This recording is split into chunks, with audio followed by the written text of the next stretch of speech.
Bollywood silver screen presenting the fifth element. इस कहानी की शुरुआत होती है सन 1914 से, जहां पर हमें मिस्र के पिरामिड के अंदर एक आर्कियोलॉजिस्ट को दिखाया जाता है जो अपने असिस्टेंट बिली के साथ होता है। आर्कियोलॉजिस्ट को दीवारों पर बने चिन्हों से पता चलता है कि बहुत जल्दी दुनिया खत्म होने वाली है।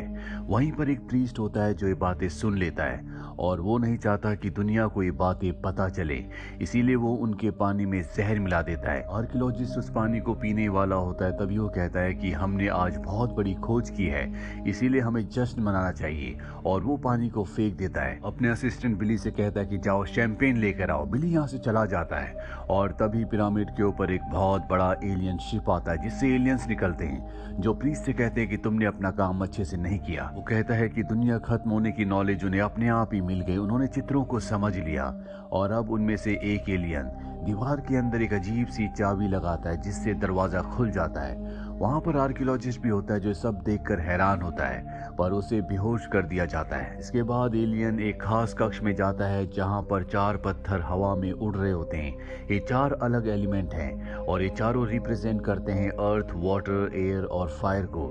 इनके बीच में एक मूर्ति होती है जो कि फिफ्थ एलिमेंट है। प्रीस्ट एलियन से कहता है कि अगर आप इस फिफ्थ एलिमेंट को ले गए तो धरती को कोई नहीं बचा सकता। वो कहता है कि धरती के ऊपर हमला आज से 300 साल बाद होगा, तब तक हम इसे दोबारा यहाँ पर ले आएंगे।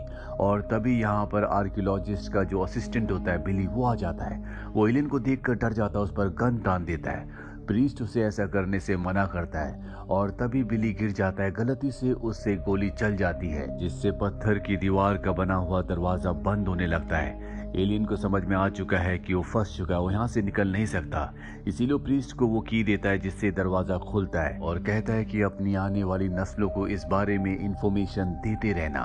वो दीवार के पीछे दबकर मारा जाता है। उसके साथ ही एलियन यहाँ से चारों पत्थर और वो मूर्ति लेकर निकल जाते हैं। इसके बाद हमें वक्त दिखाया जाता है 2263 का, यानी कि जब एलियंस चारों पत्थर को और फिफ्थ एलिमेंट को अपने साथ ले गए थे। उस घटना को 350 साल बीत चुके हैं और हमें अंतरिक्ष में एक फायरबॉल को दिखाया जाता है जो अर्थ की तरफ बढ़ रही होती है। प्रेसिडेंट उसे डिस्ट्रॉय करना चाहता है, पर वहां पर उनके साथ एक प्रीस्ट भी होता है। वो कहता है कि आप इसे डिस्ट्रॉय नहीं कर सकते, ये शैतान है। और एलियंस अब बहुत जल्दी यहाँ पर चारों पत्थर को, जो कि 4 एलिमेंट्स हैं, और फिफ्थ एलिमेंट जो कि एक मूर्ति है, उसे लेकर अर्थ पर आएंगे, जिससे हमारी दुनिया बच सकती है। ये जो प्रीस्ट होता है ये उसी प्रीस्ट का वंशज है जिसे एलियन ने कहा था कि इस इंफॉर्मेशन को आने वाली जनरेशन को देते रहना, लेकिन प्रेसिडेंट को उसकी बात पर विश्वास नहीं होता, इसीलिए वो अपने स्पेसशिप को जायंट लिविंग फायरबॉल के पास भेजता है। उन्हें पता है कि इसमें कोई ना कोई क्रिएचर्स जरूर होंगे। वो उनसे संपर्क करने की कोशिश करते हैं लेकिन उन्हें कोई जवाब नहीं मिलता और इसके बाद प्रेसिडेंट के कहने पर वो उस पर हमला करते हैं। और जैसे उस लिविंग फायर बॉल पर ब्लास्ट होता है उसका आकार और भी बढ़ जाता है और वो स्पेसशिप को अपनी चपेट में लेकर डिस्ट्रॉय कर देता है। वहीं अंतरिक्ष के दूसरे हिस्से में हमें दिखाया जाता है कि वो एलियंस जो आज से 350 साल पहले चारों पत्थर को और फिफ्थ एलिमेंट को अर्थ से ले गए थे, वो अब अर्थ की तरफ वो लेकर आ रहे हैं। लेकिन तभी छोटे छोटे स्पेसशिप उनके बड़े स्पेसशिप पर हमला कर देते हैं जिससे उनका स्पेसशिप क्रैश हो जाता है। अब जिन क्रिएचर्स ने एलियंस के शिप को बर्बाद किया होता है उनका लीडर जॉर्ग नाम के एक आदमी के पास आता और कहता है कि जो काम तुमने हमें दिया था वो काम हमने पूरा कर दिया और जो चीज तुम्हें चाहिए जल्दी हमारे लोग उस चीज को लेकर तुम तक पहुंच जाएंगे। जॉर्ग दरअसल उस ग्रेट इविल के लिए काम करता है जो अर्थ को डिस्ट्रॉय करना चाहती है और अब जल्दी उसके पास चारों पत्थर और वो फिफ्थ एलिमेंट होगा। वहीं इंसानों को उस क्रैश्ड स्पेसशिप से एक एलियन का हाथ मिलता है जिसके ऊपर रिसर्च करके उसके डीएनए को समझ के वो पूरी इंसान की एक बॉडी को बना देते हैं जिसका नाम रखते हैं लिलो। लिलो होश में आने के बाद बहुत ज्यादा घबराई हुई होती है। वो एक एलियन है इसीलिए उसकी भाषा कोई नहीं समझ सकता। हालांकि अब उसका इंसानी शरीर है लेकिन वो इस प्लेनेट की नहीं है। आर्मी जनरल उससे बात करने के लिए उसकी तरफ बढ़ते हैं लेकिन वो ग्लास को तोड़कर उन पर हमला करके वहां से भाग जाती है। और जब वो बिल्डिंग के बाहर आती है तो दिखाया जाता है कि दुनिया पूरी तरह से एडवांस हो चुकी है। चारों तरफ फ्लाइंग कार्स होती है और इससे पहले कि पुलिस उस तक पहुंचती, लिलो ऊपर से नीचे जंप कर जाती है। वो एक टैक्सी ड्राइवर की टैक्सी के ऊपर जा गिरती है जिस टैक्सी ड्राइवर का नाम होता है कॉर्बिन। लिलो कॉर्बिन को रोती हुई घबराई हुई हालत में कहती है कि मुझे बचा लो और कॉर्बिन पुलिस से उसे बचाने के लिए अपनी टैक्सी किसी को नीचे की तरफ ले जाता है और वहां से निकल जाता है। बेहोश होने से पहले लीलो कॉर्बिन को कहती है प्रीस्ट वीटो, और इसके बाद कॉर्बिन उसे प्रीस्ट वीटो के पास ले आता है। प्रीस्ट वीटो जब उसे चेक करता है तो उसे उसकी कलाई पर एक खास निशान दिखता है, जिसे देखकर वो हैरान हो जाता है। वो कहता है कि ये फिफ्थ एलिमेंट है, यानी कि ये उसी मूर्ति का रूप है जिसे आज से 350 साल पहले एलियंस अपने प्लेनेट पर ले गए थे। प्रीस्ट कॉर्बिन को लीलो को यहाँ पर लाने के लिए धन्यवाद कहते हैं और उसे इस जगह से भेज देते हैं। लीलो अब होश में आ जाती है, जिसके बाद वो कंप्यूटर से पिछले कई 100 सालों की नॉलेज को अपने दिमाग में ट्रांसफर कर लेती है। प्रीस्ट उससे पूछता है कि वो 4 पत्थर कहाँ पर है। लीलो बताती है कि हमें पहले से पता था कि ऐसा कुछ होने वाला है, इसीलिए उन 4 पत्थर को पैराडाइज नाम के एक प्लेनेट पर एक सिंगर के पास सुरक्षित छोड़ दिया गया है। ये सुनकर प्रीस्ट को तसल्ली होती है, यानी कि अब भी धरती को बचाया जा सकता है। वहीं हमें जॉर्ग को दिखाया जाता है, जिसके पास वो क्रिएचर्स 4 बॉक्सेस को लेकर आते हैं, जिसके लिए जॉर्ग ने उन सब को हायर किया था। इन बॉक्सेस के बदले वो उन्हें हथियार देता है, और अब जब वो बॉक्सेस खोलता है तो वो खाली होते हैं। इससे जॉर्ग को गुस्सा आता है। वो क्रिएचर्स को कहता है कि इसमें पत्थर नहीं है। वो कहते हैं कि तुमने हमें सिर्फ बक्से लाने के लिए कहा था। जॉर्ग गुस्सा होकर यहाँ से निकल जाता है। उसके निकलते ही जैसे एलियंस लाल बटन को दबाते हैं तो ब्लास्ट हो जाते हैं। दरअसल जॉर्ग ने उन्हें इस बारे में नहीं बताया होता कि उन्हें लाल बटन नहीं दबाना। वहीं हमें आर्मी के जनरल को दिखाया जाता है, जो प्रेसिडेंट के पास जाता है और उन्हें इन्फॉर्मेशन देता है कि उस एलियन शिप में जो फिफ्थ एलिमेंट को 4 पत्थरों के साथ ला रहे थे, उसमें 4 पत्थर नहीं थे। दरअसल उन्हें पता था कि कोई उन पर हमला कर सकता है, इसीलिए उन्होंने 4 पत्थर को एक दूसरे पैराडाइज नाम के प्लेनेट पर एक सिंगर के पास सुरक्षित छोड़ दिया है। प्रेसिडेंट कहते हैं कि इस बारे में किसी को पता नहीं चलना चाहिए। किसी ऐसे इंसान को वहां पर भेजो जो उन 4 पत्थर को अर्थ पर सुरक्षित ला सके। इन दोनों की बातें जॉर्ग का एक साथी सुन लेता है, जिसने एक इंसेक्ट के ऊपर कैमरा लगाकर इनके आसपास छोड़ा हुआ है, यानी कि अब जॉर्ग को भी पता है कि वो 4 पत्थर कहां पर है। जनरल इसके बाद उसी टैक्सी ड्राइवर जिसका नाम कॉर्बिन है उसके घर जाता है और कहता है कि हमने तुम्हारे नाम की 2 टिकट्स बुक की है, जो कि पैराडाइज प्लेनेट की है। तुम्हें वहां जाना होगा और उन 4 पत्थरों को हासिल करके, जो कि एक सिंगर के पास है, अर्थ पर वापस लाना होगा। तभी डोरबेल बजती है और डोर पर होती है लीलो। वो जानता है कि लीलो यहाँ पर जनरल को और उसके साथियों को देखकर भाग जाएगी, इसीलिए वो उन्हें फ्रिज के अंदर छुपा देता है। जब वो दरवाजा खोलता है तो उसके साथ प्रीस्ट भी होता है, जो उस पर गन तान देता है। उसे पता है कि जनरल ने कॉर्बिन को पैराडाइज की 2 टिकट्स दी हैं और वो उन्हीं टिकट्स को हासिल करने के लिए यहाँ पर आया है। तभी यहाँ डोर पर कुछ पुलिस वाले आ जाते हैं जो जॉर्ग के आदमी है, इसीलिए कॉर्बिन इन दोनों को भी छुपा देता है। और जॉर्ग के जो आदमी यानी कि पुलिस वाले हैं, वो कॉर्बिन के घर पर नहीं बल्कि दूसरे के घर पर डोरबेल बजाते हैं, क्योंकि उसने अपनी नेम प्लेट बदलकर दूसरे यानी कि नेबर के घर पर लगा दी थी। वहां पर जो लड़का होता है वो उसे पकड़ कर ले जा रहे होते हैं। तभी कुछ क्रिएचर्स आते हैं जो उन पर हमला करके उस लड़के को अपने साथ ले जाते हैं।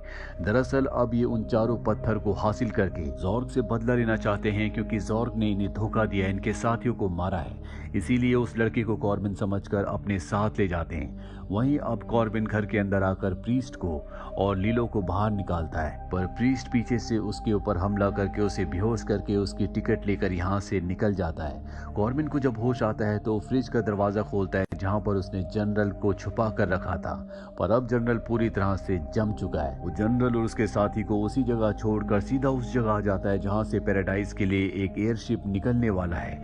वहाँ पर जो प्रीस्ट का बेटा है वो लीलो के साथ पैराडाइज प्लेनेट जा रहा होता है, लेकिन तभी कॉर्बिन वहाँ पहुँच जाता है और वो कहता है कि लीलो का वो हस्बैंड है, इसीलिए वो उसके साथ जाएगा।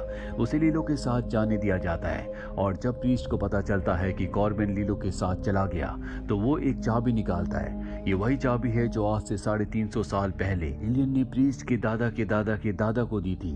अब प्रीस्ट अपने बेटे को चाबी देकर उस एयरशिप में चला जाता है। इस एयरशिप में कॉर्बिन और लीलो उस तरफ जा रहे हैं जहां पर वो सिंगर है जिसके पास वो 4 पत्थर है। ये सारे के सारे एयरशिप से एक फ्लाइंग होटल तक पहुंच जाते हैं। दरअसल इस वक्त वो सिंगर इसी फ्लाइंग होटल में परफॉर्म करने के लिए आई होती है। जॉर्ग भी यहाँ पर उस जायंट लिविंग फायरबॉल प्लेनेट जो कि एक शैतान का प्लेनेट है, उसके कहने पर पत्थर को हासिल करने के लिए पहुंच चुका होता है। और अब परफॉर्मेंस शुरू होती है जहां पर सिंगर को दिखाया जाता है जो कि एक एलियन है। और जब वो परफॉर्म कर रही होती है, ठीक उसी वक्त वो क्रिएचर जो कि जॉक से बदला लेना चाहते हैं, वो उस सिंगर के कमरे में जाकर उस पत्थर के बॉक्स को ढूंढना शुरू कर देते हैं जिसके अंदर पत्थर है। उन्हें वो बॉक्स मिल जाता है, पर तभी लीलो उन पर हमला कर देती है और उनसे बॉक्स छीनकर बाहर निकलती है। वो देखती है कि उसके सामने जॉर्ग है जो उसे गन पॉइंट पर ले लेता है। लीलो उसकी तरफ बॉक्स फेंकती है और भागने की कोशिश करती है, लेकिन उस पर वो कई गोलियां चलाता है। हालांकि वो भागने में कामयाब हो चुकी है, लेकिन अब वो घायल हो जाती है। वहीं सभी क्रिएचर्स को दिखाया जाता है जो चारों तरफ हमला कर देते हैं और इसी हमले में सिंगर को गोली लग जाती है। कॉर्बिन सिंगर के पास जाता है जो अपनी आखिरी सांसें ले रही होती है।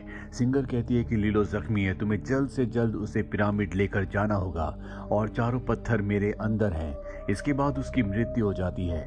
कॉर्बिन उसके अंदर से चारों पत्थर निकाल लेता है। वहीं हमें जॉर्ग को दिखाया जाता है जो इस फ्लाइंग होटल में बॉम्ब लगाकर अपने एयरक्राफ्ट में चला जाता है, लेकिन वहां जब वो बॉक्स खोलता है तो उसके अंदर पत्थर नहीं होते, जिससे वो पूरी तरह से डिसअपॉइंट होता है और वापस पत्थर को हासिल करने के लिए इस फ्लाइंग होटल में आ जाता है जहां पर उसने बॉम्ब लगाया है। यहाँ कॉर्बिन और लीलो की एक साथी देख लेती है कि यहाँ पर टाइम बॉम्ब लगा हुआ है, इसीलिए वो सबको बता देती है, जिससे चारों तरफ अफरा तफरी मचना शुरू हो जाती है। कॉर्बिन कई सारे क्रिएचर्स को मारता हुआ आगे बढ़ रहा होता है।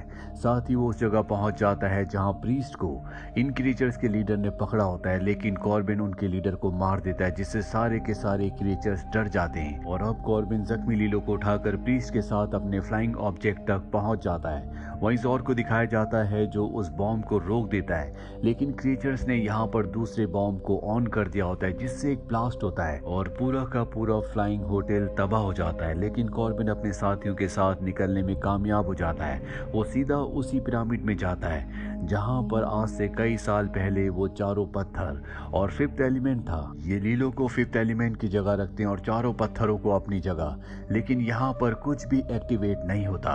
और तभी इन्हें याद आता है कि ये जो चारों पत्थर हैं ये हवा, पानी, आग और धरती का प्रतीक हैं। इसीलिए कॉर्बिन उनमें से एक पत्थर पर फूंक मारता है जिससे वो एक्टिवेट हो जाता है। जो प्रीस्ट होता है वो एक पत्थर पर पसीना डालता है, वो भी एक्टिवेट हो जाता है। इसका बेटा एक पत्थर के ऊपर मिट्टी डालता है, वो भी एक्टिवेट हो जाता है। लेकिन इनको अब एक पत्थर के लिए आग चाहिए। कॉर्बिन के पास एक मैच बॉक्स होता है जिसमें एक ही मैच स्टिक होती है। वो उसे जलाकर उस पत्थर के ऊपर ले जाता है, जिससे वो भी एक्टिवेट हो जाता है। और अगले पल लीलो के शरीर से तेज रोशनी निकलती है, जिससे वो शैतानी प्लेनेट जो अर्थ को तबाह करने के लिए अर्थ की तरफ बहुत तेजी से बढ़ रहा होता है, वो वहीं पर रुककर पूरी तरह से जम जाता है, यानी कि वो निर्जीव हो जाता है। इसका मतलब ये है कि शैतान का अंत हो चुका है। इन्होंने चारों पत्थरों को और फिफ्थ एलिमेंट को उनकी जगह पर स्थापित कर दिया है। इस वजह से धरती जो कुछ ही मिनट्स में खत्म होने वाली थी वो पूरी तरह से बच जाती है। और इसी के साथ ये फिल्म, ये कहानी यहीं पर खत्म हो जाती है। उम्मीद करते हैं कि ये कहानी आपको पसंद आई होगी।